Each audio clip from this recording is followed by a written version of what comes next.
अस्सलाम वालेकुम नाज़रीन, शाज़िब खुर्रम नुमाइंदा स्पोर्ट्स हाजिर है आपकी खिदमत में। कैसे हैं आप लोग? ठीक हैं नाज़रीन। आपको पता ही है कि आज जैसा कि आज डिसाइडेड था गज़ाफ़ी स्टेडियम लाहौर में पाकिस्तान और इंग्लैंड की क्रिकेट टीमों के दरमियान, जो कि 7वां T20 इंटरनेशनल मैच था, जो कि इंग्लैंड ने 67 रन से जीतकर और सीरीज़ 4-3 से अपने नाम कर ली है। पाकिस्तान टीम के कप्तान बाबर आजम ने, अगर हम आपको बताते चलें, कि टॉस जीत के पहले फील्डिंग का फैसला किया और इंग्लैंड ने 209 रन किए 3 आउट पर, यानी कि 200 रन का पहाड़ खड़ा किया, जिसमें सबसे अच्छी अगर हम बात करें डेविड मलान की, तो डेविड मलान जो है पूरे सीरीज़ में इतने खास रन नहीं कर पाए थे कि उन्होंने इसमें रन्स किए, नॉट आउट रन्स बनाए, उन्होंने 50 स्कोर की।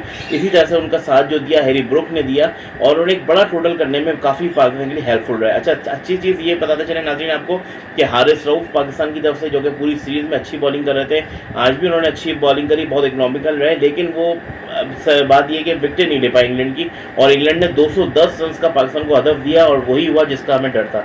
यानी कि 200 रन होते के साथ ही पाकिस्तान टीम के हाथ पैर जो फूल जाते हैं, और हमने माजी में देखा है वही चीज़ हुई और जिसका हमें डर था। यानी कि पाकिस्तान टीम ने मुकर्रर ओवर्स में 8 विकेटों के नुकसान पर 142 रन ही बना सके, जिसमें सबसे जो आजकल का जो हमारा जो हाई टॉपिक है, जो चला आ रहा है, ज़हर बहस है, वो यही कि रिजवान और बाबर, यानी कि रिजवान और बाबर आज नहीं चल पाए। रिजवान 1 रन पे आउट हुए, उनको रीस टॉपली ने बोल्ड किया। इसी तरह से बाबर आजम को क्रिस वोक्स ने 4 रन पे आउट करा। तो क्या दोनों आउट होने के बाद क्या मिडिल ऑर्डर या आगे के बैट्समैन नहीं खेलेंगे? वही हुआ। इन दोनों के आउट होने के बाद शान मसूद, जो कि वन डाउन आए थे, उन्होंने 56 रन किए, लेकिन उनकी भी इनिंग्स इतनी खास नहीं थी कि उन्होंने 56 रन, जो कि उन्होंने 43 गेंदों पर किए। उनकी इनिंग में 3 चौके और 1 छक्का शामिल था, लेकिन मैं कहूँगा कि 7 ओवर खेलने के बाद उन्होंने सिर्फ 56 रन ही बनाए। तो वो मैं कहूँगा कि उन्होंने अपने लिए खेला, टीम के लिए कुछ नहीं किया। उसके अलावा कोई भी बैट्समैन उनका साथ नहीं दे सका।